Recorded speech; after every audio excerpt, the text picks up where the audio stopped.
Ako si Maria Clara de los Santos, simbolo ng dalagang Pilipina.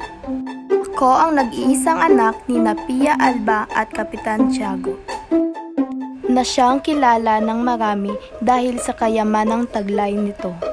Ako ay tinuturing na pinakamagandang bituin at nag-iisang motya ng San Diego.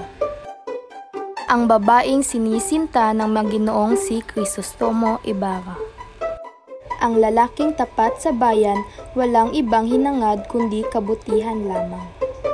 Muli ako si Maria Clara de los Santos.